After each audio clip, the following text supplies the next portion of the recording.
Chegam ao seu destino muito tarde da noite.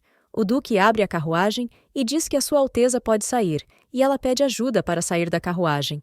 As raparigas estão todas sonolentas, e o duque ajuda-as a descer, como se fosse um peluche, e deixa as meninas descerem.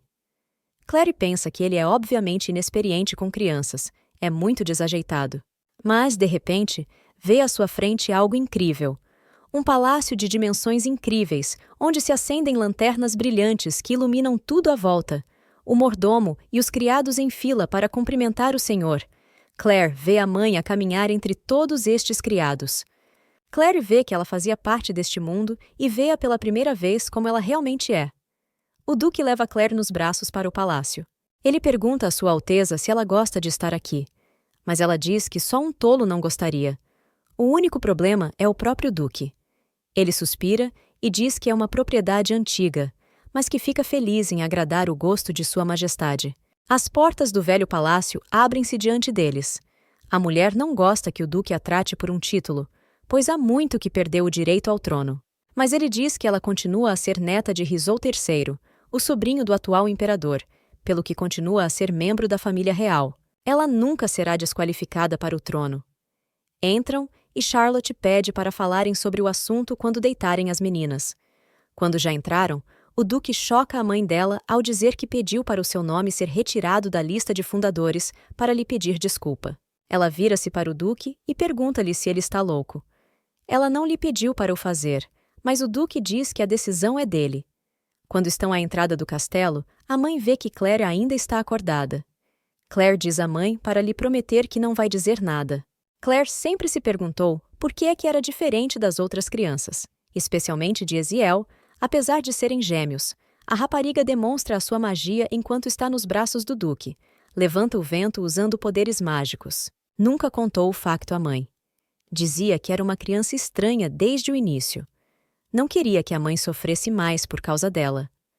A mãe é sempre segura de si, até um pouco egoísta, mas carrega-se sempre de dores e preocupações como se estivesse presa por raízes espinhosas. Claire tem a certeza de que foi o maior fardo para ela quando Eziel estava a aprender a falar. Já conseguia manter uma conversa e formar uma frase e passava dias a ler um só livro. E quando ficou um pouco mais velha, não se sentia uma criança, muito menos um ser humano. Ela tem a certeza de que partiu o coração da mãe. As dificuldades que a minha mãe enfrentou como mãe solteira estavam sempre a mudar.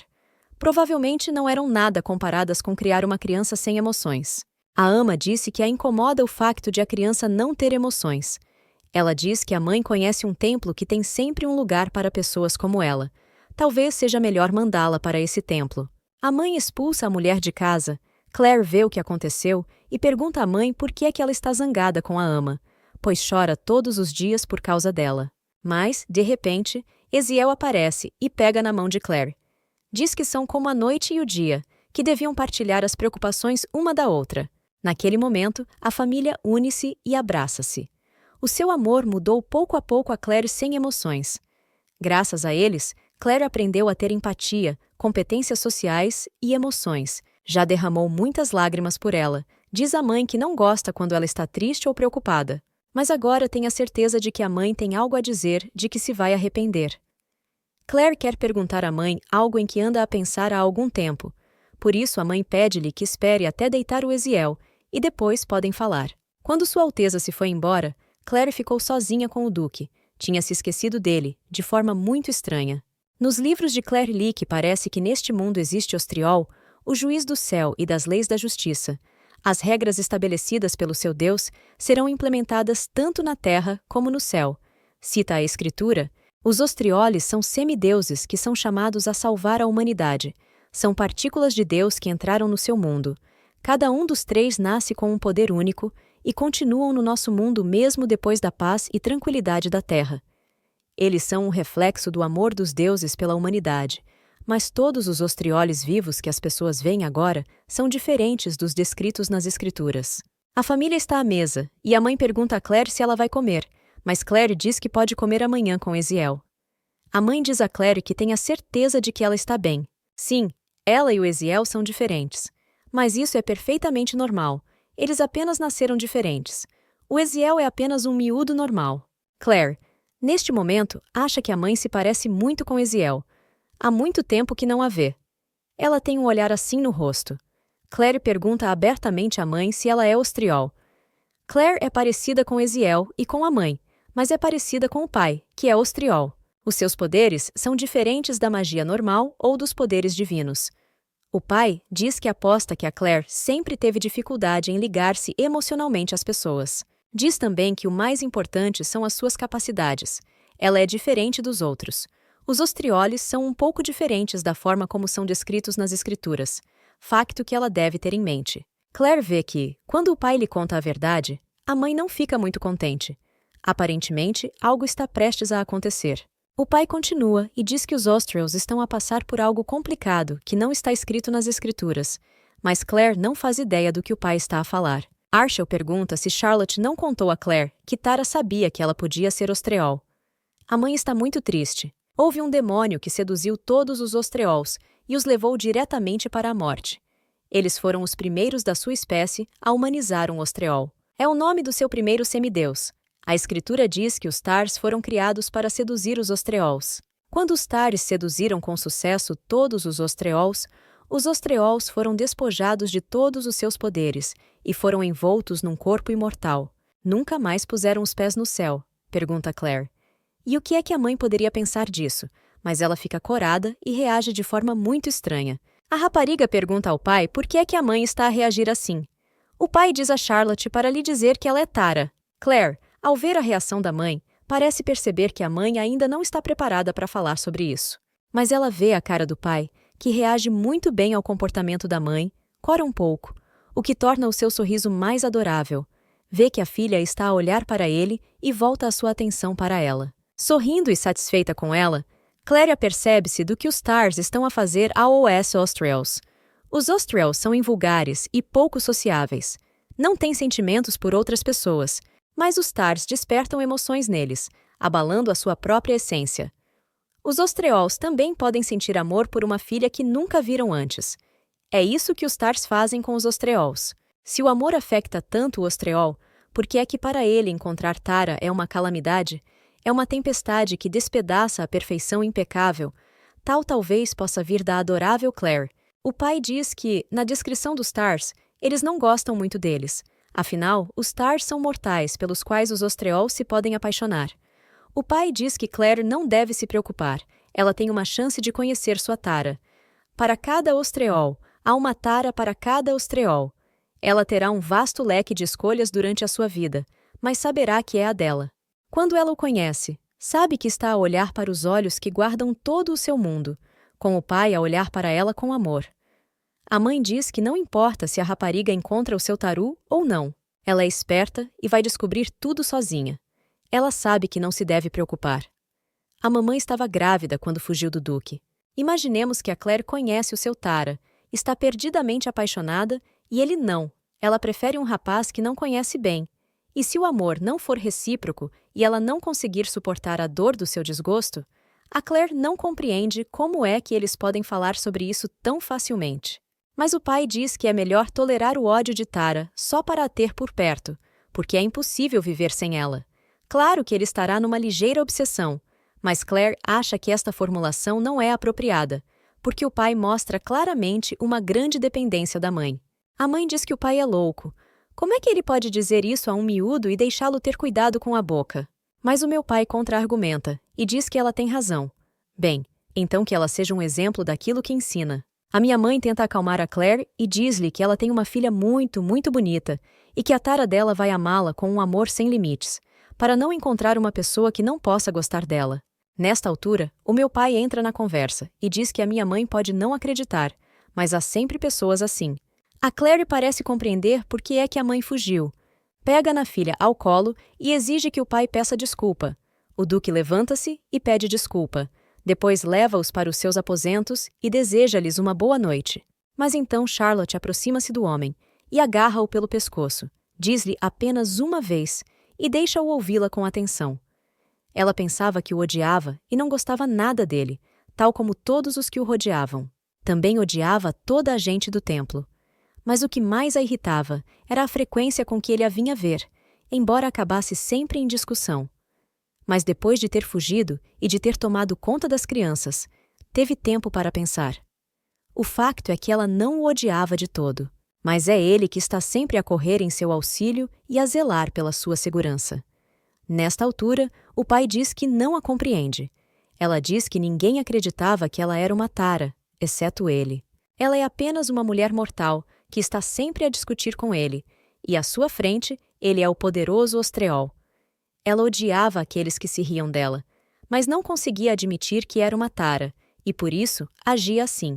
Mas o Duque não desistiu, recusou-se a admitir a derrota, e depois de todos os escândalos que ela fez, veio ter com ela. Talvez por isso ela tenha acreditado que era a sua tara. Ela pede desculpa ao Duque por não se ter desculpado quando se conheceram e diz-lhe que é a sua tara Ostreola. Pede desculpa por o ter negado durante tanto tempo. Ela tinha medo que ele a deixasse, por isso deixou-o. Prometeu a si própria que lhe diria isso se voltassem a encontrar. Ela não o odeia, ela ama-o. Charlotte pega em Claire e vai-se embora. Claire vê a cara da mãe e apercebe-se que ela se acalmou. Entretanto, o pai fica para trás, prostrado, como se fosse um crente que tivesse recebido uma revelação do seu Deus. Entretanto, a pequena Eziel acorda de manhã e fica surpreendida por encontrar uma cama macia e uma bela camisa de dormir vestida. Olha para onde está e vê que há um belo palácio à sua volta. Pergunta a Claire, que está deitada ao seu lado e a dormir. O que era aquele homem branco que veio ter com elas? Era mesmo um anjo fevereiro. Enquanto Claire olha perplexa para Eziel que a acordou, não percebe que disparates ela pode dizer. Eziel diz que achava o Duque muito parecido com Claire e que achava que tinha sido a fada de maio a realizar o seu desejo e a trazer o papá de volta para eles. Claire lembra-se que houve uma altura em que Eziel pediu mesmo à fada de maio que trouxesse o papá para casa, mas ela pensou que tinha sido a fada de maio. Será que ela acha mesmo que ele foi enviado pela fada de maio? Pergunta Eziel a Claire. Será que o pai deles é um anjo? Diz Eziel. Ele tornou-se um anjo e perdeu a memória, e depois lembrou-se deles e decidiu levá-los para o céu com ele. Claire pede a Eziel que não grite porque a mãe pode acordar. Uma criada entra no quarto e as criadas pedem às meninas, chamando-lhes senhoras, que se levantem e as ajudem a arranjarem-se. Claire apercebe-se agora de que não tem qualquer hipótese de convencer a pequena Eziel de que não estão no céu. Claire pergunta a Eziel se ela sabe que só pode ir para o céu depois de morrer. Ela acha mesmo que estão todos mortos. Na sua opinião, estão todos vivos. Eziel olha para si própria e interroga-se se está mesmo viva e diz que, afinal, se calhar não foram para o céu. Claire tenta explicar que se ela está viva, então não estão no céu. Eziel acaba por pensar um pouco e pede desculpa. Aparentemente, este é um mundo verdadeiramente normal. Claire finalmente suspira levemente e diz que falta menos um equívoco para a convencer de que o Duque não é um anjo, mas sim o pai deles. Eziel vê o pai por perto, pega na mão de Claire e puxa-a consigo. Deseja bom dia ao Duque. Claire fica contente por não lhe ter chamado anjo, o que é um bom sinal. Reparam que ao lado dele está um outro homem, que cumprimenta Lady Claire e Eziel e lhes deseja bom dia. Parece ser o mordomo do Duque e fica muito feliz por as ajudar. Podem sempre contar com ele e recorrer a ele se tiverem alguma dúvida, e ele serve o Duque desde a sua juventude. Eziel pega no pai pela manga e pergunta-lhe se ele é um duque. Aparentemente, a forma como o mordomo se apresentou a eles sugeria que o pai não era um anjo, mas um duque. O pai ajoelha-se e aproxima-se das meninas. Põe no cabelo de Eziel e na manga do vestido de Claire uma bela peça de joalharia. Eziel vira-se para Claire e diz que ela é muito parecida com o Duque. Lembra-se que antes da mãe pintar o cabelo, este era mais ou menos da mesma cor do Duque. Claire conta como a mãe lhe fez uma poção para o cabelo, mas a cor dos seus olhos já se nota muito, e o seu cabelo prateado chama ainda mais a atenção. O pai diz que a mulher sabe fazer poções, e que se ela tinha mana para as fazer enquanto fugiam, deviam ter dinheiro suficiente para viver. Eziel volta-se para o pai e diz que ontem queria perguntar-lhe se ela e Claire são gêmeas, pois fizeram 9 anos em fevereiro, e por isso quer muito saber. O Duque é o pai delas? Ela sorri com muita doçura, com um raio de esperança nos olhos. O pai sorri de volta, e a rapariga não precisa de palavras. Percebe que ele é o pai delas e abraça-o. Depois, o Duque chama Claire para os abraçar a todos juntos, e os três abraçam-se e fica muito bonito. O mordomo fica a olhar, sorrindo e perguntando-se se não se vão rir deles por se abraçarem assim. Entretanto, enquanto as raparigas comem várias iguarias na varanda, Charlotte pergunta se ele a perdoou mesmo em troca da retirada do seu nome da lista dos fundadores do Império. Claire ouve-os atentamente, mas não diz a Eziel que ouviu algo. O pai diz-lhe que há uma lista dos fundadores do novo Império, daqueles que ajudaram a colocar o novo imperador no poder. Claire apercebe-se que ele está a falar de um golpe de Estado, quando as pessoas derrubam um tirano e colocam um novo governante no seu lugar. A rapariga apercebe-se que até ontem não tinha nada a ver com ela, mas agora é uma parte determinante da sua vida. Quando o tirano foi derrubado e o primo da mamã assumiu o trono, a sua vida ficou de pernas para o ar. O imperador anterior matou a sua irmã, que era a imperatriz por direito, através de uma magia demoníaca maligna. Queria matar também o filho dela, o príncipe herdeiro. O príncipe estava em perigo e mal sobreviveu com a ajuda dos seus leais súbditos, acabando por se tornar imperador. A Charlotte quer que o duque esclareça que não só lhe foi concedido um perdão, como também lhe foi concedido o título de duquesa ao primo do imperador, talvez, e tenho a certeza que há um senão. O pai diz que acordou a Fermata e jurou-lhe que ela era a sua tara. A rapariga que bebia chá congelou por um segundo. Será que ele acordou essa mesma Fermata? O pai, com cara de calmo, pergunta. Se há outra maneira de a fazer? A mãe diz que ele é louco. Como é que ele pode acordar uma coisa tão horrível nesta altura? Nesta altura, Eziel está a saborear uma refeição deliciosa, mas Claire continua a secar a conversa. Ela concorda com a mamã que Fermata é a fênix que recebe os votos das pessoas e usa a energia dos votos sinceros para criar um novo coração para si. E quando volta à vida, serve aquele que jura e recebe o poder da fênix à sua disposição. Mas se um homem quebrar o seu voto, a ira ardente da fênix queima-o a ele e a tudo o que possui. Claire lembra-se que houve um rei que quebrou o seu juramento perante a Frimata, e que queimou não só ele, mas todo o reino. Os sacerdotes foram obrigados a adormecer a Fermata e prometeram-lhe que nunca mais seria permitido entrar em contato com humanos, e desde então, nunca mais se ouviu falar da Frimata. O pai desculpa-se e diz que queria que o mundo inteiro soubesse que ela é a sua tara. A minha mãe diz que o meu pai está calmo como se não fosse nada de especial, mas ele é mesmo maluco se não vê isso como uma grande coisa. Ele diz que os Fermata só são perigosos quando os enganamos, não é verdade?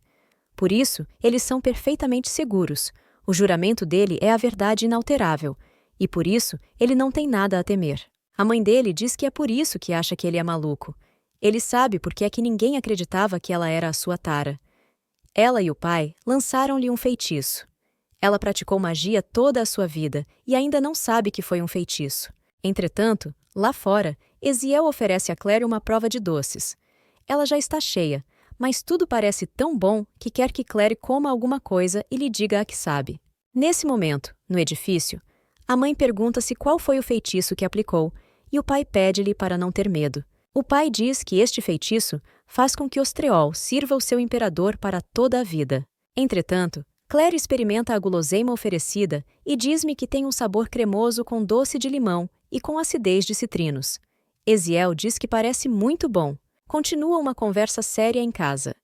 Charlotte não acredita que tal magia possa existir e que a família real a possa usar. O pai diz-lhe que alguns imperadores se sentiam intimidados pelos nobres de Ostreola porque estes eram muito mais poderosos do que eles. Mas a mãe pergunta ao marido como é que ele não serviu o pai dela, mas ele diz que jurou fidelidade a Evan e chamou-lhe imperador antes do feitiço. Charlotte diz que o pai foi morto há muito tempo e pede-lhe que lhe diga se ainda está sob o seu feitiço, mas o pai responde-lhe que o seu imperador é Evan e que o vai servir até morrer. Mas ele continua a sentir-se feliz. Ela não percebe o que o faz tão feliz. Se ele tem o poder de Ostreola, mas continua a ser o cão leal do imperador, mas ele diz que se não fosse o seu poder mágico e os seus feitiços, Evan nunca concordaria em perdoá-la. Por isso, a razão pela qual o imperador perdoou a mãe é porque essa mãe é o alvo que acorrentou o pai. Os pais uniram-se através de um feitiço que saiu pela culatra. A mãe é uma feiticeira que lê feitiços, e o pai é o seu alvo. Entretanto, as raparigas terminam o seu banquete. Mesmo Claire está um pouco cheia, ao contrário do sabor agradável do bolo de limão, que é soporífero e delicioso. Claire também reparou que os doces estavam a perder o sabor há algum tempo, e não sabia da existência de tais doces. Charlotte diz ao pai que o ama, e ele retribui, mas ela não compreende por que é que o amor dele a faz tão infeliz. Quando ela diz que o ama, significa que o ama acima de tudo, mesmo que nunca mais o veja.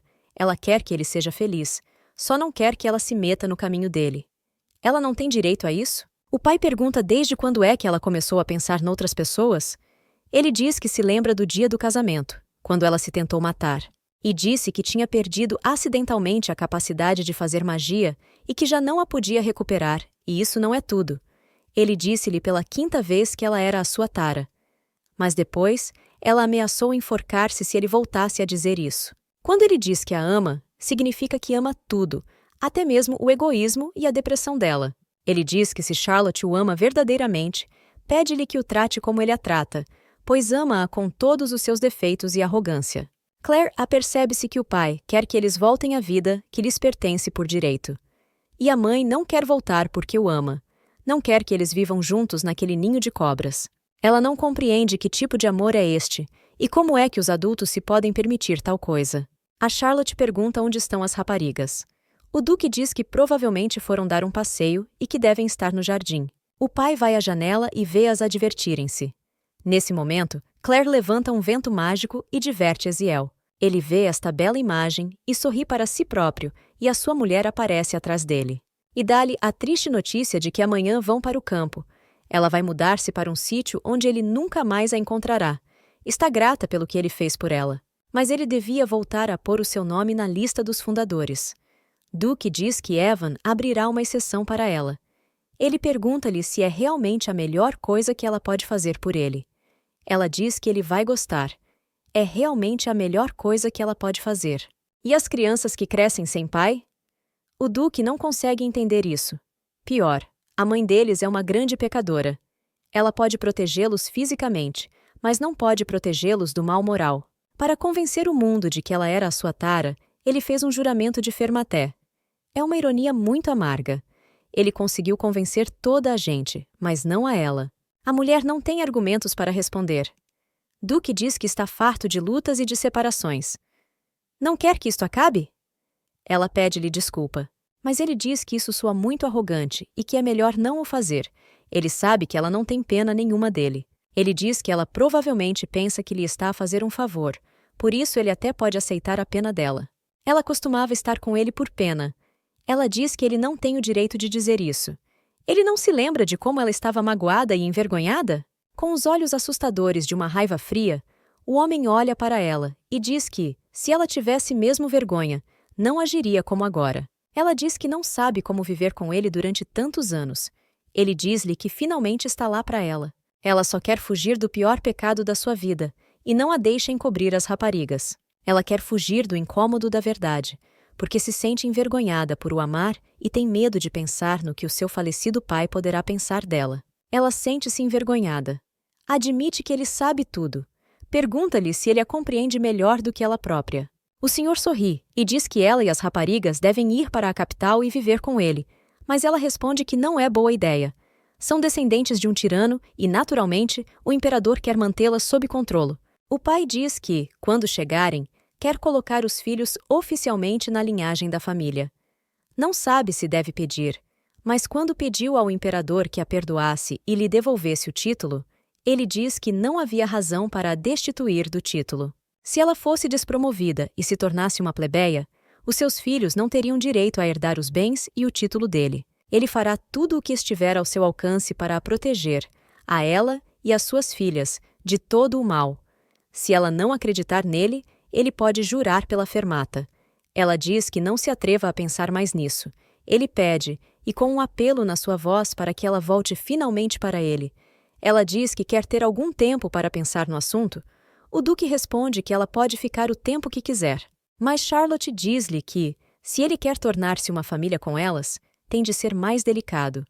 Se ela souber que ele diz às raparigas o que elas não precisam de saber, nunca mais as verá. Mas ele pede a Charlotte que o ensine, porque é um completo ignorante. Quer saber como é que os filhos deles gostam.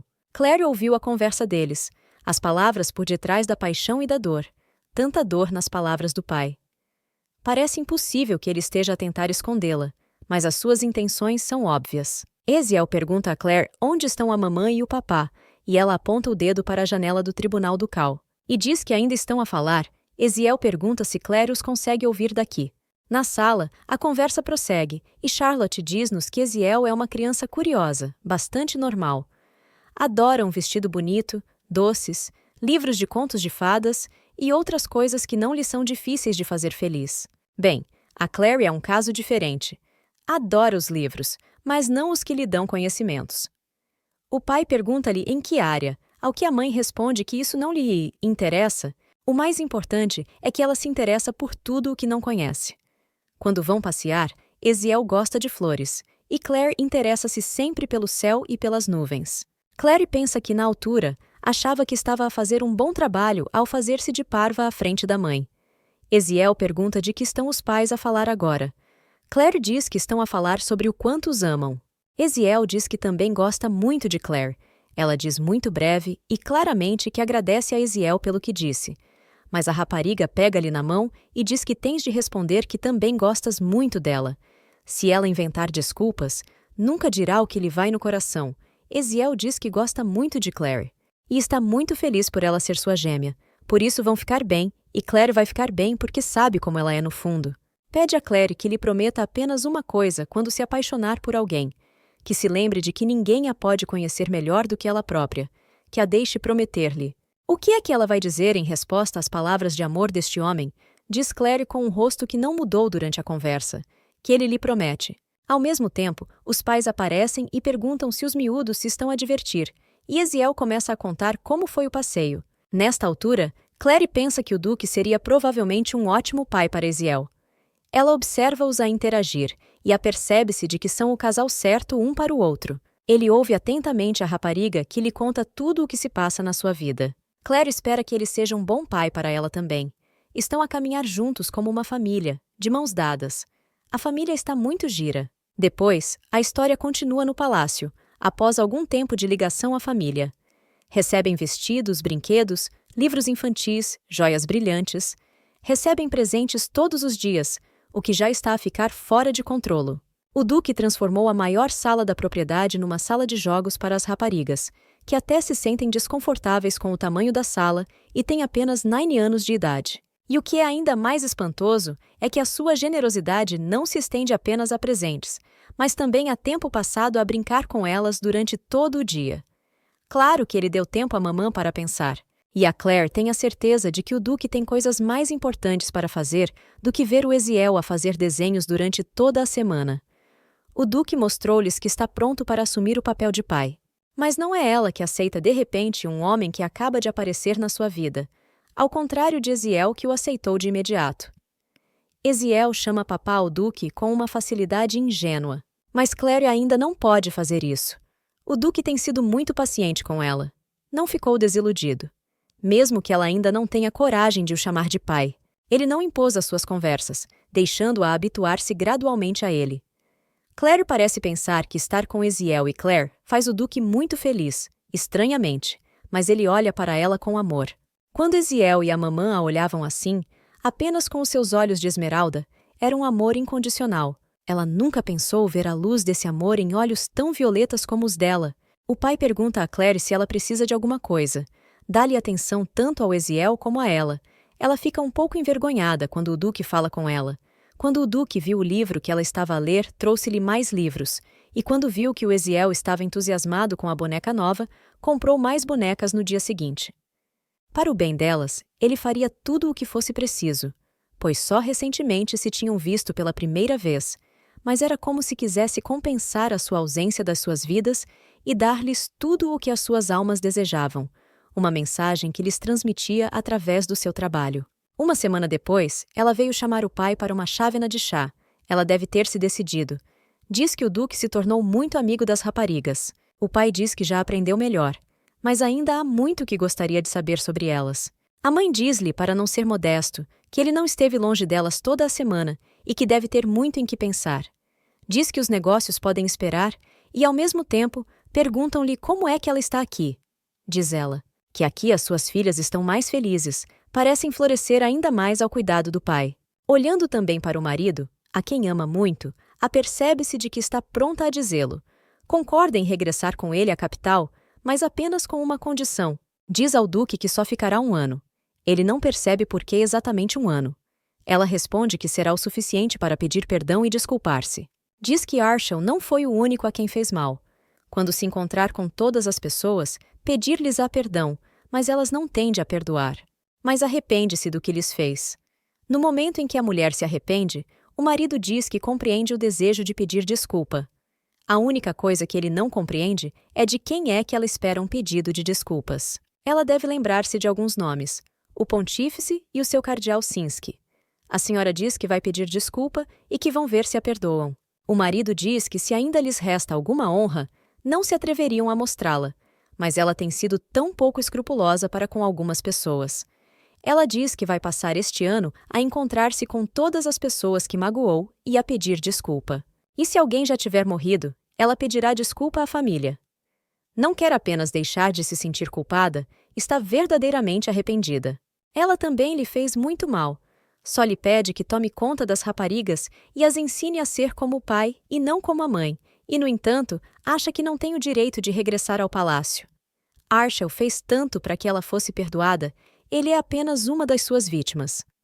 Bem, se ele quiser que ela regresse com ele. Ela concorda. A certa altura, terá de responder pelos seus pecados. Vai pedir desculpa às pessoas, mas se elas não fizerem o mesmo por ela, ele sabe como ela é egoísta e vai continuar a ser ela própria, mesmo que não gostem, e ela sabe mesmo que não vão gostar. É esse o seu plano para o próximo ano. O homem ouviu tudo isto e ficou um pouco chocado. Ela é uma verdadeira egoísta. Pede perdão às pessoas pelos seus pecados e não vê se elas retribuem. Ela vai confiar às raparigas AOS cuidados dele durante todo o ano. O homem disse que a compreendia perfeitamente. Eziel vem do jardim e pergunta a Claire se haverá algum castigo se elas arrancarem algumas flores. Mas Claire diz que ela assumirá a culpa se acontecer alguma coisa, por isso é livre de as arrancar. Eziel pede-lhe que não faça isso, mas Claire responde que a irmã chora sempre que alguém a repreende, e ela não. Eziel sabe que Claire não chora, mas também sabe que ela não gosta de ser repreendida. Eziel, com um ar feliz, diz que sabe que Claire não gosta das suas lágrimas, mas que também não gosta quando as fadas são repreendidas, especialmente quando a culpa não é dela, e chama Claire para a acompanhar. Os acontecimentos levam-nos de volta à conversa entre os adultos. Arshel diz que vai enviar uma carta ao imperador, a dizer que Charlotte vai estar com ele. A mulher diz que não o vê desde criança, que ele a deve ter tratado mal. Ao que Arshel responde que não é verdade, porque, quando andava fugido, vivia sob o pseudônimo de Sir Lorinal. Mas a mulher muda imediatamente de cara e diz a Arshel para esquecer o seu plano durante 1 ano. Se entrar na capital, pode ser presa por insultar a realeza. Eziel aproxima-se dos pais e pergunta-lhe, surpreendida: vão mesmo para a capital? O que vão lá fazer e de que ano estavam a falar? Não se envergonha de ter ouvido os pais a falar. Claire pega na flor de Eziel caída e pensa para si própria que parece que vão viver na capital durante 1 ano. Espera que este ano seja pacífico e tranquilo para a sua família. Pega na rosa do ar e pede este desejo. Jerry, a capital do império, depois de a mãe se ter decidido, fez rapidamente as malas e pôs-se a caminho. Guardou as coisas que lhe eram mais queridas e livrou-se de todas as poções mágicas. A mãe dá uma poção a Claire e diz-lhe para a usar quando toma banho. Ela sabe como o fazer, mas Claire não percebe por que precisa dela se não está na altura de pintar o cabelo. Mas a mãe responde-lhe que é uma poção nova e que não vai pintar o cabelo, mas sim devolver-lhe a cor verdadeira. Ela é uma rapariga inteligente e compreende por que é que a mãe está a fazer isto, pois não é apenas a filha do duque, mas também é Ostreol. Quando voltarem à capital, todos saberão que os seus olhos violetas e o seu cabelo prateado são um símbolo de poder e que já não terá de os esconder. Todos saberão à primeira vista que ela é Ostreol. A sua aparência dirá ao mundo que ela é a futura duquesa, mas ela não percebe se isso fará alguma diferença. A mãe diz que claro, porque toda a gente vai querer ser amiga dela. Ela está a referir-se àquelas breves amizades que teve com os miúdos do bairro. Mas Claire apercebe-se que nunca os conheceu. E se eles não conhecerem? Eles vão querer aliar-se a ela para fins políticos, para elevar o seu estatuto, o que quer que ela queira fazer. Quando chegarem à capital, ela terá acesso a tudo o que está a fazer. Quando lá chegarem, as pessoas que procurarem a sua amizade saberão que ela é uma pessoa a quem todos os caminhos estão abertos e que é a filha do Duque. A mãe coça a orelha da filha com carinho. Claire pensa que não pode ser amiga de pessoas que precisam de beneficiar dela, mas a mãe diz que ela não precisa de ser amiga delas. Ela pergunta a si própria se haverá exceções, mas a mãe diz que alguns pensarão que podem retribuir-lhe o que ela pode fazer por eles. A mãe diz que sabe como é difícil para Claire e sabe do que ela precisa para ser feliz. A família deles é muito grande e tem muita riqueza e poder. E eles querem mais. Por isso, as amizades que ela vai fazer com as pessoas não serão amizades entre indivíduos, serão amizades entre famílias. Na capital, o cabelo prateado seria um sinal da sua linhagem forte e elevada. O cabelo dela era preto enquanto fugiam. E Claire gostava do facto de não se distinguir muito das outras pessoas, mas na capital seria bom impressionar as pessoas que provavelmente nunca mais teriam cabelo preto. A criada conhece Milady e fica espantada com a sua mudança. Agora que tem cabelo prateado, parece-se ainda mais com o seu senhor. Claire teve de se esforçar muito para lavar toda a tinta. A mamã e Eziel já devem estar a dormir, mas é então que o pai repara nela. Ele vê a filha e aproxima-se. A sua reação é muito semelhante à de Ostreola, mas, mesmo assim, é muito carinhoso e pega na filha ao colo e diz-lhe que a vai levar para o quarto e que a criada pode ir embora. Ele carrega-a nos braços e acaricia-lhe suavemente a orelha. Claire parece gostar, mas não exprime qualquer emoção. O pai diz que gostaria de a ter podido abraçar quando ela era mais pequena. Claire ouve as palavras do pai e diz que a mãe ficava muitas vezes triste com ela, que provavelmente não era uma boa criança e não ia gostar do pai, mas ele ri-se e diz que se tivessem conhecido mais cedo, ela teria começado a chamar-lhe papá mais cedo. A rapariga diz isto nos braços do seu querido pai. Aconchegada ao seu ombro, o pai olha com olhos de amor para a sua menina e diz que este cabelo é tão brilhante e saudável como o dele, só que melhor. A mamã disse que ela seria a sua herdeira. Disse que o cabelo prateado faria com que as pessoas gostassem dela. Ela estava um pouco triste porque não queria falar nisso. O pai, vendo como a menina estava perturbada, pergunta-lhe em que é que ela estava a pensar. Ela fica um pouco envergonhada e diz que é estranho para Claire, mas de repente o pai para. Ele pergunta a Claire se ela não quer ser a sua herdeira. Ele fica um pouco chocado, mas recompõe-se e olha para a filha com atenção. Ela diz que vai ser muito difícil e que este estatuto vai significar que tudo o que ela sabe sobre a vida não a vai ajudar. Tem medo de ter de aprender tudo de novo, não está confiante nas suas capacidades e não sabe se consegue lidar com tal responsabilidade. Sentiu-se confusa quando a mãe lhe falou do futuro, que teria de reaprender a viver, mas o pai diz que a sua menina vai ficar bem. Ele coça-lhe o cabelo com delicadeza. Ela olha para ele com surpresa e ele diz que não importa o que aconteça ou o que ela faça. Ele vai fazer com que tudo acabe bem porque a ama muito, vai segurar a sua doce filha nos braços. E com um olhar que lhe dá confiança no futuro, Claire apercebe-se de que estas são as mesmas palavras que a mamã disse. Mas o papá disse-as num tom diferente. O papá fará tudo o que estiver ao seu alcance como duque para a proteger, de tanto que a ama. Ela pergunta ao pai o que acontecerá se ela cometer um erro, mas o pai diz que conhece Claire e compreende que ela nunca cometeria um erro de propósito. Ela tem um historial de se preocupar tanto que a mãe ficou triste por ela. Apesar de não ser culpa dela, foi a primeira coisa que ela lhe disse quando ele se arrependeu de não a ter conhecido mais cedo. Claire diz que é verdade, que cresceu a preocupar-se em não ofender ninguém. Por isso, se alguma vez comete um erro, o pai tem a certeza de que há uma boa razão. E então, 3 meses depois do seu 9º aniversário, o papá apareceu a ela e à irmã como se fosse o melhor presente de sempre da Fada de Maio. E gradualmente, levou-a para um mundo de sonhos. Ela via-se como uma criança de 6 ou 7 anos, e a mamã e o papá estavam juntos. Por isso ela sabia que era um sonho. Depois de muita hesitação, pede ao papá que a pegue ao colo. O papá pega nela de bom grado, depois põe-na ao colo e começa a escovar-lhe o cabelo. Ela repete a palavra papá de forma quase inaudível, querendo ficar nesse momento, e depois o pai ouve a filha a chamá-lo durante o sono. Ela, meio a dormir, conta como ele lhe escovou o cabelo num sonho. O pai diz-lhe para dormir mais um pouco. A rapariga adormece, ele também chama a empregada para lhe dar um pente, mas depois a mãe entra no quarto. Quem não está contente por o sol já ter nascido e a Claire ainda estar a dormir? Por que é que o pai não a acordou? A mãe pergunta ao pai. Se ele pediu um pente à criada, por que é que não a acordou para lhe pentear o cabelo? A mãe acorda a filha que está sonolenta e esfrega os olhos. Ela abre os olhos e vê que não está no seu quarto e interroga-se sobre o que vê à sua frente. São os criados, o pai e a mãe, que a cumprimentam. A mãe diz-lhe que se levante e que se limpe depressa, pois o pequeno almoço está quase a chegar. E depois vê o pai a ser abordado por uma criada com um pente, e pensa para si própria. Será que estava a falar durante o sono, à frente de toda aquela gente, e o que ninguém esperava era que Claire estivesse envergonhada? Não podia pensar que alguém pudesse ouvir, sentia-se muito desconfortável ao pensar nisso. Entretanto, o imperador recebe a notícia de que o seu amigo vem com a duquesa, liberta o seu embaixador e sorri alegremente. Diz que está ansioso por vê-los, porque há muito tempo que não vê o seu parente e está intrigado. A viagem até a capital seria muito longa. Normalmente demora 6 meses. Na carruagem do pai, a viagem demorou apenas 1 semana.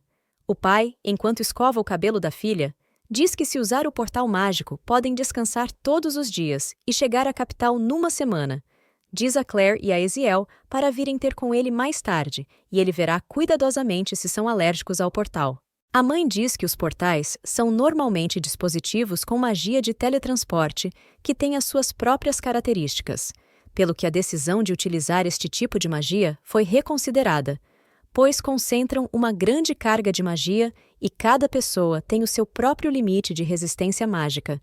Se ao utilizar os portais mágicos este limite for ultrapassado, cria um enorme desequilíbrio.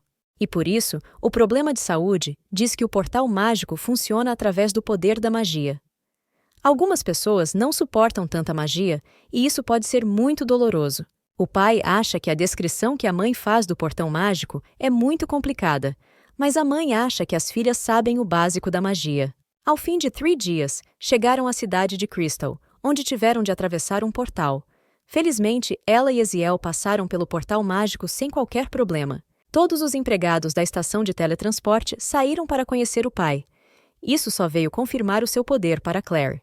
Partiram para a capital numa carruagem. A mãe ensina a saudação à sua majestade nas lições de etiqueta da marcha e pergunta a Eziel como se deve saudar sua majestade. Mas a rapariga diz que tem de seguir Claire palavra por palavra. Mas Claire, com um ar um pouco zangado, avisa a irmã mais nova que tem de seguir Claire palavra por palavra. Avisa a irmã mais nova que só deve falar depois dela se esquecer de tudo. Por isso deve aprender muito bem estas frases. Nesta carruagem, vão levá-las ao imperador. Nem mesmo o papá suspeitava que, assim que chegassem à capital, estariam à espera do imperador pronto. Claire não teve problemas, mas Eziel muitas vezes não conseguia compreender os princípios básicos da etiqueta.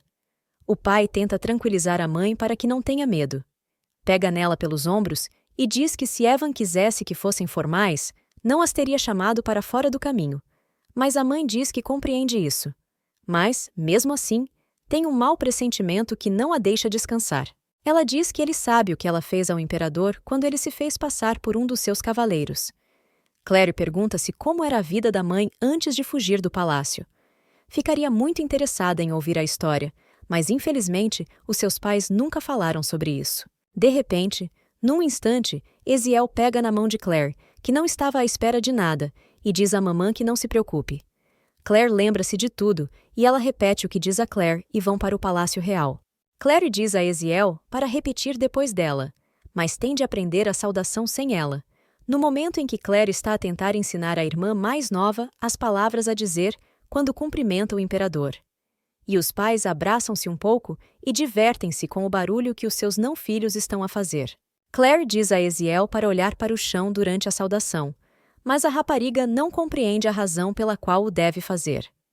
Claire, para não lhe explicar a essência da etiqueta ao falar com o imperador, disse simplesmente que se ela olhasse para o teto, ficaria com dores no pescoço. A mulher olha para o marido e diz-lhe que está perfeitamente bem e que não se preocupe com ela, que consegue ultrapassar isto e agradece-lhe o seu apoio. Claire repara com o pai que a mãe tem uma aliança de casamento na mão.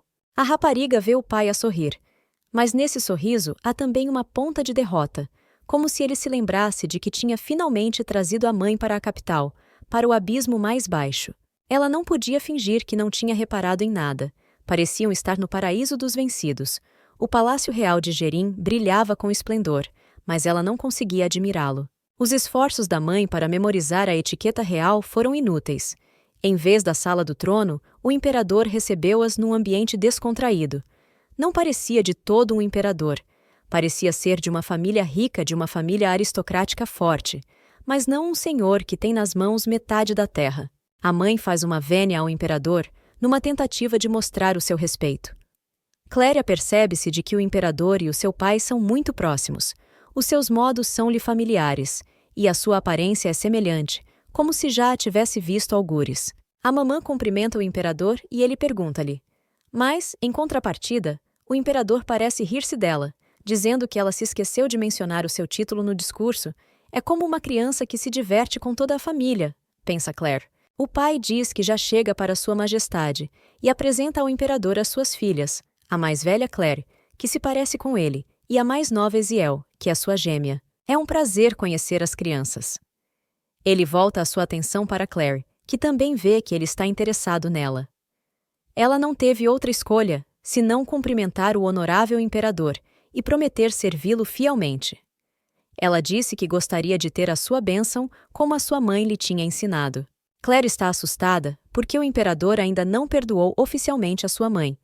O imperador pergunta-lhe quais são os poderes de Ostrelon e Claire responde que ela consegue controlar o vento, e o imperador pede-lhe que mostre os seus poderes. O imperador pede-lhe que mostre os seus poderes. Levanta-se do seu lugar, sorri docemente e diz-lhes que o sigam. O pai queria opor-se ao imperador, mas o homem, ainda a sorrir, pede-lhe perdão e ordena ao pai que fique quieto, e é então que o pecado da mãe entra em ação. Ela coloca o pai e aparecem 5 círculos mágicos, correntes que prendem o pai, sem lhe dar qualquer hipótese de se mexer. O imperador pede para falar com Claire a sós, mas Eziel assusta-se e corre em auxílio da irmã. Ela não quer entregar a irmã mais velha ao temível imperador, mas é contida pelos cortesãos, chama por Claire e pede-lhe que não a leve embora. Claire não suporta a forma como a sua família é tratada e, usando o poder do vento, atira um criado da corte para o outro lado do salão. O imperador bate palmas e diz que foi exatamente isso que pensou, que a família Ostreol está empenhada em fazer justiça e que é espantoso que ela consiga controlar os seus poderes sem treino, especialmente numa idade tão jovem. Ele fica encantado com as capacidades dela e é perseguido por Eziel, que ameaça o imperador e já está a chorar, dizendo-lhe para não fazer nada de mal a Claire, até porque ele já viu as suas capacidades e não vale a pena levá-la. O imperador dirige-se à família de Claire e diz que Eziel lhe faz lembrar a sua infância, e a rapariga fica surpreendida. Depois, o imperador, sorrindo maliciosamente, diz que estava a brincar e que a rapariga não deve acreditar em caras estranhas, e o imperador e Claire ficam sozinhos. O imperador pergunta-lhe se ela já viu as suas capacidades. Ele diz que esta magia já funciona há mais de 10 anos. Talvez até 15 anos, ele não é um mágico popular, mas consegue levantar objetos com o varrer de um dedo. Claro que isto não é o que o poderoso Ostreol que possui vezes o poder da magia. Claire pergunta à sua majestade. Com que frequência usa a magia? Mas a majestade pergunta. O imperador diz que a rapariga é diferente da irmã porque mente sem consciência, enquanto caminham pelo corredor. Claire olha para as costas do imperador e pergunta a si própria se é aqui que a vai experimentar as correntes mágicas. Será que ela consegue esquivar-se à magia dele? Pensa que a mãe e o pai pensaram que isto podia acontecer. Brilhava como um raio de sol e parecia um coelhinho inocente comparado com o imperador. O príncipe encantado vê a Claire e pergunta ao pai que tipo de rapariga é ela. Ele assume que é a filha do duque. Claire olha para o príncipe e apercebe-se que ele lhe faz lembrar Eziel, mas é 7 ou 8 anos mais novo. O imperador pede a Claire que cumprimente o príncipe, e tal como a mãe lhe ensinou, ela faz a saudação característica da aristocracia, pegando em si pela bainha da saia e dizendo todas as formalidades, desde o título ao pedido de favores. O príncipe também fica contente por conhecer a jovem e tenta apresentar-se. Pergunta-lhe se a rapariga é sua prima, o que significa que são parentes. A rapariga percebe que deve ser. Ele sabe o que aconteceu entre o pai dele e a mãe dela. Isso significa que o imperador e a mãe dela eram próximos. Significa também que o imperador está disposto a perdoar a mãe dela. Ela só está a pensar neles. Ela diz que não se atreveria a chamar-se prima dele, mas sente-se honrada por ouvir isso. O príncipezinho está muito interessado na rapariga. O príncipe quer ver o duque de Archel, mas o imperador diz que hoje é impossível. Claire apercebe-se de que, muito provavelmente, para que o príncipe não veja o duque acorrentado, o príncipe espera voltar a ver a minha senhora, ao que Claire faz uma vênia e diz que também os quer ver. Continuam com o imperador, e ele pergunta-lhe se ela sabe o nome dele, e ela olha para ele um pouco estupefacta, e diz que ele é o honorável Evan Arthur. E depois dizem mais 10 ou 15 palavras para o nome do imperador. Ele levanta a mão e diz que já chega. Ele esqueceu-se que os Ostreols têm uma memória fotográfica. Não percebe como é que a rapariga se consegue lembrar de tudo. A rapariga pensa para si própria que memorizou tudo isto porque leu sobre o imperador nos livros e nos jornais o período mais próspero da história do império associado ao seu nome. Vão para uma parte mais suja do palácio, que precisa de ser limpa. O imperador leva-a até uma porta e tenta mostrar-lhe um truque da sua magia não muito forte. Mas a rapariga olha para ele e fica perplexa e silenciosa. O imperador diz que os Ostreols só têm um problema. É que precisam de ser ensinados a reagir às piadas. Da próxima vez, ele pede-lhe que, pelo menos, reaja de alguma forma. Como se a rapariga Uau se lembrasse da sua recomendação, e da próxima vez dissesse apenas Uau, sente uma magia estranha e percebe que algo de mal a espera nesta sala. Sua Majestade passa e abre as grandes portas, e entra numa sala espaçosa. A rapariga fica surpreendida por não haver aqui nenhum feiticeiro para lançar um feitiço ou uma runa mágica, e por não haver lá dentro nenhum objeto mágico cheio de poder. A sala estava vazia e deserta.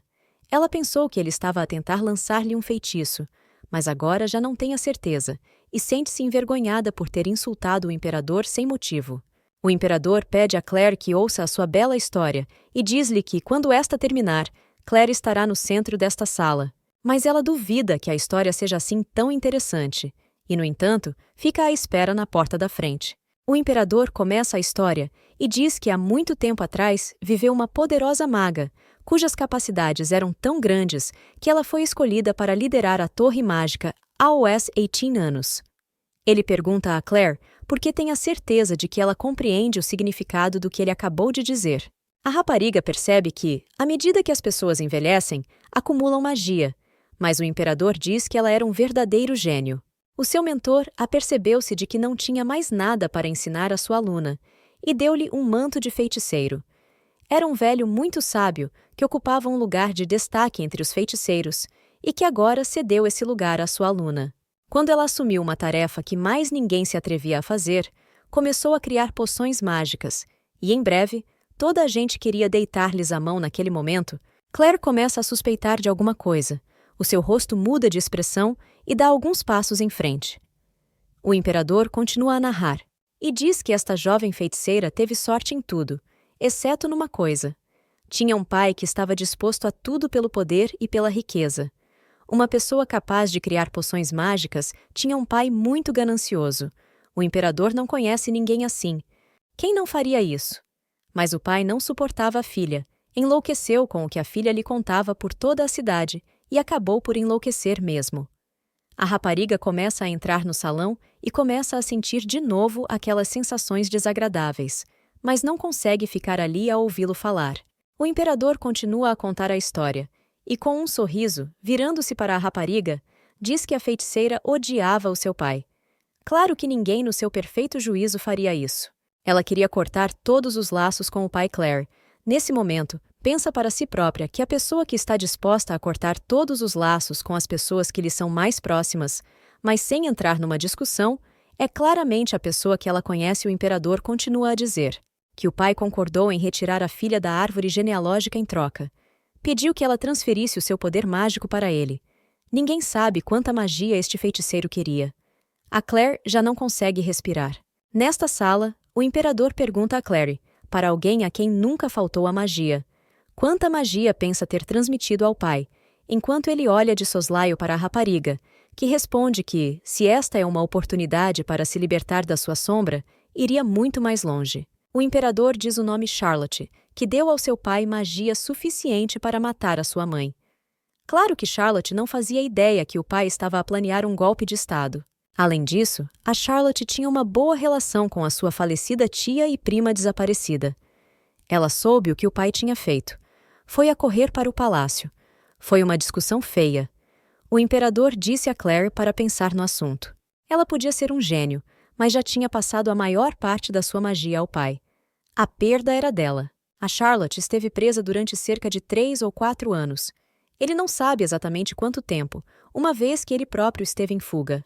Claire está cada vez pior, e o imperador começa a apoiá-la com a sua mão, enquanto a rapariga pergunta o que aconteceu à sua mãe, e o imperador diz-lhe que Charlotte é uma mulher orgulhosa, que só contou a uma pessoa sobre a sua prisão, que nem sequer contou a Ashley, que se ajoelhou e perguntou o que tinha acontecido.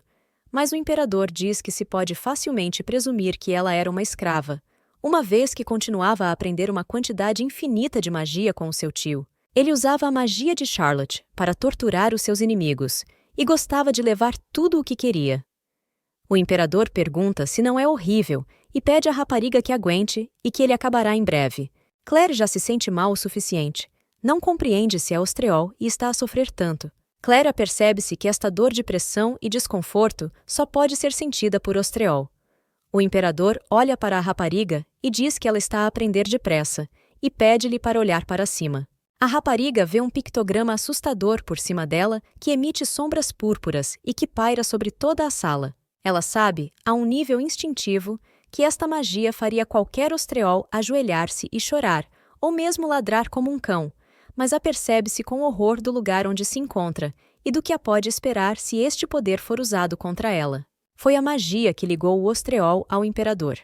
O imperador diz que o seu tio acreditava que o império devia ter total poder e controle sobre os Ostreols. Ele estava descontente com o facto de a igreja estar a tratar os Ostreols como divindades, enquanto eles eram servos do imperador, e, a julgar por esta runa mágica, ele viu que muitos dos seus antepassados estavam de acordo com o seu tio. Por isso isto é apenas um palpite, da parte dele. Mas Charlotte era uma feiticeira dotada. Ele tem a certeza que ela tinha um palpite de que esta runa mágica estava ligada a Ostreol. O seu tio também era hábil em magia, mas comparado com Charlotte, era um mero novato. Por isso, como poderia ele saber o que Charlotte não conseguia entender? O imperador assume que torturou a Charlotte até ela lhe contar a verdade. O imperador diz que, de todos os Ostreols, o seu tio escolheu o Duque de Archel como vítima, pois este estava sempre a irritá-lo. O duque não só acusava o imperador do seu despotismo, como também parecia ter escondido o seu sobrinho desaparecido. Nesse momento, quando Archel entrou no salão, Charlotte ativou uma runa mágica, e Archel percebeu o que estava por detrás dela. E então, Archel apaixonou-se loucamente, e foi um amor tóxico, mas havia um problema. O caso de Charlotte era como magia negra. Os Ostreols são bons a resistir a maldições, conseguem repelir quase todas as maldições enviadas na sua direção. Para um Ostreol ser incapaz de resistir a uma maldição, era necessário usar uma grande quantidade de magia.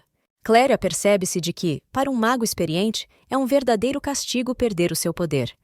O imperador continua e diz que toda a magia de Charlotte está contida nesta runa mágica. A rapariga lembra-se destes símbolos numa cópia esfarrapada de magia básica. No quarto da sua mãe, estava escrito que ela já foi a feiticeira mais talentosa do império. E agora, despojada de toda a sua magia, ao ler um livro com as noções básicas de magia desde o início, deve ter caído num profundo desespero.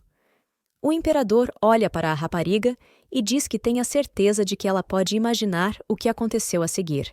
Archel queria salvar Charlotte, enquanto o pai já não estava interessado na filha indefesa e forçado a casar com uma vítima da sua magia. Claire tenta justificar-se e dizer que a mãe era a tara do pai. O imperador concorda, mas diz que, ao mesmo tempo, todos pensavam que Archel estava sob o feitiço de Charlotte. Continua a falar, e conta que o casamento deles foi desastroso. Ele estava lá disfarçado de um dos guardas de Archel.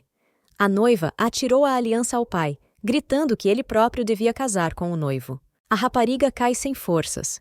Já não aguenta a pressão que vem do teto, perde as forças, e o imperador pega nela as costas. A rapariga já está meio consciente e diz ao imperador que Sua Majestade não vai trair o pai e não a pode prender a si próprio. O imperador pergunta-lhe com que confiança pode ela dizer isso, uma vez que é a primeira vez que o vê. Será que ela confiava nele tão facilmente? Mas a rapariga diz que se o imperador quisesse trair o pai dela, em vez de lhe contar a história, teria carregado uma runa mágica e tê-la-ia usado para prender Claire a ele. Depois da história, a rapariga senta-se ao colo do pai. Ele pergunta-lhe se a sua querida Lady Claire está bem. Ela não responde e pergunta ao pai como está a mãe e o que está a fazer agora. O pai diz que elas se esgotaram em lágrimas e que agora estão a dormir, mas a menina pergunta por que é que o pai está aqui. Ele devia estar com eles. Diz a menina que gosta muito da Carlota e do Eziel, mas que é só um e que ela também é a sua pessoa preferida. O papá quer perguntar uma coisa a Claire. O imperador levou-a para aquele salão e lançou-lhe uma maldição, mas Claire afasta a pergunta e diz que não foi ele. O papá levanta a cabeça e diz que acha que nunca contou às raparigas sobre o seu poder. Ele tem o poder da possessão, ou seja, pode colocar tudo o que quiser no seu vazio, onde escolhe controlá-lo ou livrar-se dele. Quando ela conheceu o papá, tentou usar os seus poderes para o afastar, mas o vento desapareceu e as suas capacidades foram bloqueadas. O pai diz que o mais importante é que quando ele leva algo para o seu vazio, esse algo pertence-lhe para sempre e ele deixa uma marca nessas coisas. O pai pega na almofada e engole-a. Depois sonha que a rapariga sente o calor e o cheiro a fumo. A almofada reaparece, mas, à primeira vista, parece perfeitamente normal, como se nada lhe tivesse acontecido. A sua marca permite-lhe localizar o objeto ou destruí-lo. O pai diz que, quando Claire desapareceu do empório, desejou ter deixado uma marca no homem, pois não queria cometer o mesmo erro 2 vezes. Ele pergunta a Claire se ela tem a certeza de que não está amaldiçoada. Ele diz que se ela estiver, mas ela não lhe disser, ele fará tudo o que estiver ao seu alcance para matar o imperador. Mas Claire pega na mão do pai e diz que não foi amaldiçoada e que é verdade que o pai diz que acredita nela, mas se a maldição for retirada, será que o imperador tentou de alguma forma impor-lhe a sua vontade?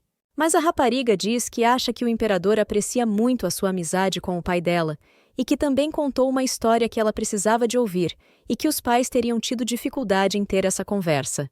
Além disso, a rapariga que segura a mão do pai diz que o imperador é um bom amigo e pede-lhe que não seja demasiado duro com ele. A rapariga pede para visitar a mãe e Eziel preocupa-se com a situação. Claire entra no quarto da mãe e de Eziel e repara que esta última está acordada. Claire pensa para si própria que é a última vez que viu Eziel tão perturbada. Houve uma altura em que ela estava tão zangada que não falei com ela durante 1 semana. A verdade é que são tão diferentes como o dia e a noite. Ela sabe que os seres humanos nunca compreenderão verdadeiramente outros seres humanos. Mas se falam a mesma língua e vivem na mesma cultura, devem comunicar entre si. Depois, disse para pensar desta forma, que a irmã provavelmente também não a compreende, mas ela está a fazer o seu melhor para se dar bem com ela. Bem, então Claire disse que a irmã não precisa de tentar dar-se bem com ela. Eziel não lhe dirigiu a palavra durante 1 semana, e no 5º dia, Claire começou a preocupar-se, e no 6º dia, quando tentou falar com ela, foi a primeira vez que Eziel a ignorou, o que foi um choque para Claire, que ficou surpreendida. Ao reparar que ela estava em choque, prometeu-lhe que faria tudo o que estivesse ao seu alcance para se dar bem com Eziel, e esta perdoou-a e cumprimentou a sua querida irmã com um sorriso de Mila, como de costume. Os Astriol são fragmentos de Deus que desceram a este mundo. As Escrituras dizem que foram enviados para combater o mal. Eles protegem este mundo dos humanos caídos que contraíram o mal e estão a tentar roubar as emoções humanas e causar o caos, mesmo no meio do caos espreita Legend, um conto encantador contado aos nossos filhos. A história leva-nos para uma pequena sala onde a mãe pergunta a Claire por que é que Eziel está a chorar. Claire responde e diz que disse a Eziel que ela era estúpida. Ela tenta escrever outra carta à Fada de Maio para lhe pedir outro presente. Diz à mãe que a Fada de Maio não existe e que é a mãe que lhes dá todos os presentes. Ela conta isso a Eziel, mas esta começa a chamar mentirosa a Claire. Claire diz que até lhe mostrou as cartas da cômoda da mãe, mas ela não acreditou e estava a chorar. Eziel aproxima-se da mãe, pega-lhe no vestido e pergunta-lhe: "A Fada de Maio não existe?" Eziel e Claire são 2 opostos. A mãe não compreende como é que os seus gêmeos podem ser tão diferentes. Nesses casos, tenta acalmar a filha mais nova. Claire pede desculpa a Eziel e diz-lhe que a mãe não é a fada de maio e que não volta a dizer aquilo. Eziel, ainda com lágrimas nos olhos, mas com um sorriso feliz, também pede desculpa e diz que devemos fazer as pazes. Pega na mão de Claire. Eziel tem um sorriso encantador. As meninas dizem à mamã que vão brincar lá fora e que não se preocupem. A mamã pede-lhes que não fiquem até tarde. As meninas dizem que não vão para longe. Eziel apanha muitas flores e pergunta a Claire o que acha que seria bom para a mamã fazer uma coroa de flores com estas flores. Claire diz que a coroa de flores será muito, muito bonita e pede a Eziel que faça uma coroa de flores para ela também. Enquanto a irmã está ocupada com as flores, Claire está muito aborrecida, não está interessada. Enquanto a irmã está ocupada com as flores, Claire está muito aborrecida, não está interessada. Neste momento, está a pensar nas razões que levam as crianças a acreditar na fada de maio que ela não compreende. Ela percebe-se de que, apesar de ter percebido imediatamente que as fadas de maio não existem, quando ouviu falar dela, é como um corvo branco, ao contrário da sua irmã gêmea Eziel ou das outras crianças. Muitas crianças ficariam tristes sem o pai, mas poucas suspeitariam que as mudanças periódicas poderiam significar que a família estava em fuga. A mãe sempre disse que, quando as crianças crescessem, compreenderiam a razão de não viverem num só lugar. Nesta altura, Claire está a demonstrar capacidades mágicas que as crianças normais não conseguem fazer. Aparentemente, tem algo a ver com o facto de estarem constantemente a mudar de sítio. Claire faz cócegas no cabelo de Eziel com o vento, o que a faz sorrir e rir. E pede à irmã que pare. As suas flores voaram. E pede a Claire que recolha as flores que voaram. Claire cria um vórtice de ar e junta-as todas no mesmo sítio. Elas voltam a mover-se e Claire pensa que pode desfrutar de alguma paz e sossego enquanto a irmã brinca no jardim. Claire está cansada de se esconder em pequenas aldeias. Está farta de tudo. É estranho e cansativo. Será que ela pode encontrar alguém como ela se mudarem para a cidade? Será que há lá alguém que possa explicar por que é que ela é assim? A rapariga gira o seu poder num vórtice mágico à volta do dedo, mas a certa altura, quando Eziel quis mostrar a sua coroa de flores, Claire viu que a sua irmã estava a ser usada. A rapariga repara que há pessoas à volta da irmã que a cercaram.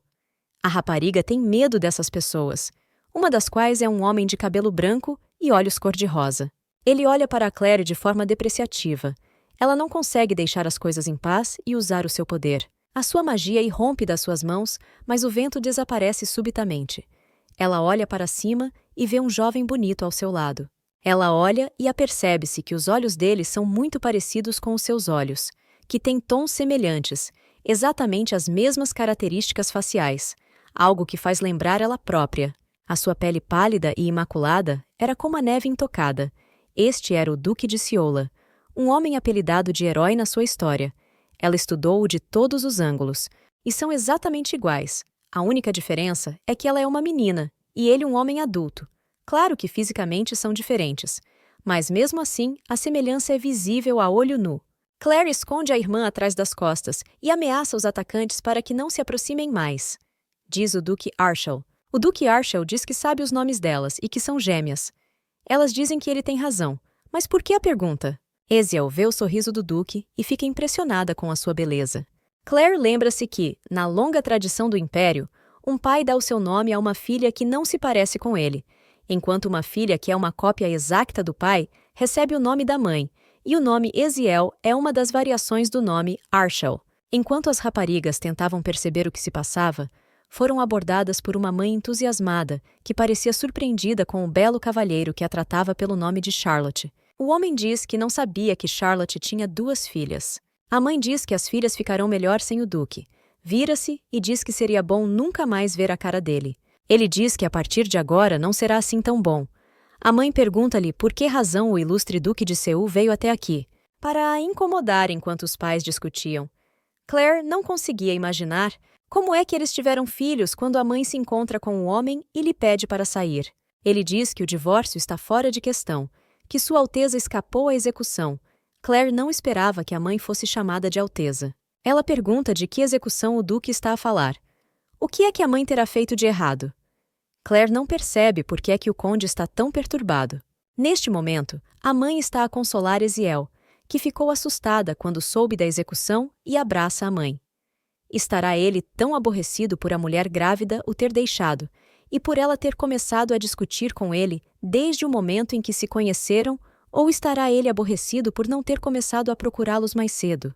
Claire não tem todas as respostas, mas pode dizer-lhe que ele está muito perturbado. A mãe diz que se ser a duquesa de Sioux City é a única forma de continuar viva, então ele que se vá embora e lhes diga que ela morreu. Ela pede-lhe que lhes diga que uma princesa real mimada nunca pode sair do palácio, e todos acreditarão nele.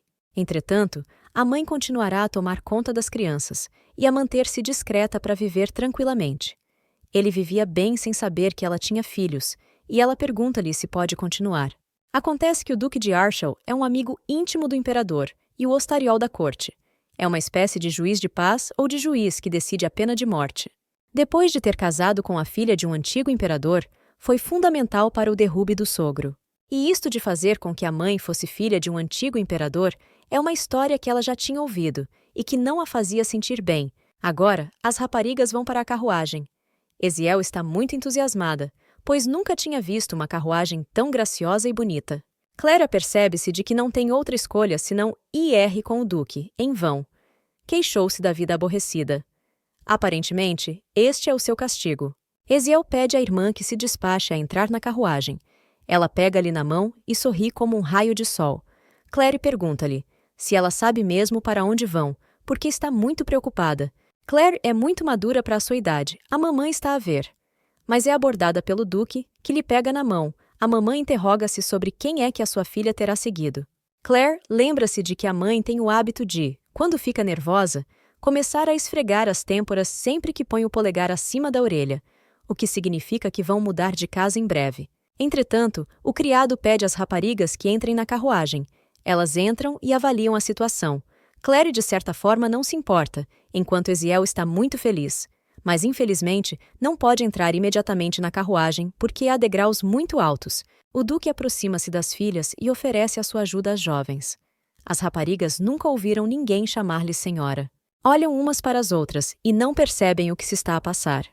Apesar de serem diferentes, são também muito parecidas. O duque leva as raparigas para a carruagem e, ao ver que Claire estava um pouco suja, sacode-lhe o vestido, altura em que a rapariga repara na aliança de casamento que ele tem na mão. Neste momento, ela pensa que durante todo este tempo, quando o duque casou com a mãe dela, ele continuou a usar a aliança. Ela pergunta a si própria há quanto tempo ele anda à procura da mulher, pensando que sempre que olha para a aliança, é a única pessoa que tem uma relação pacífica com a mãe. Ela espera que a mãe tenha reparado que ele ainda está a usar o anel.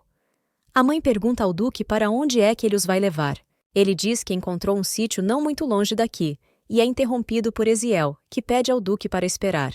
Ele pergunta-lhe por que é que a rapariga lhe dá esta flor bonita, e a rapariga diz que decidiu dá-la a ele por tê-los deixado entrar na sua carruagem. O duque fica um pouco confuso com a insistência da menina. Ela diz que é a rosa selvagem, a sua flor preferida no mundo, que só floresce em maio e significa saudade da família. O duque aceita o presente e sorri muito docemente segurando a flor na mão. Vê-se no seu rosto que está feliz com este presente simbólico.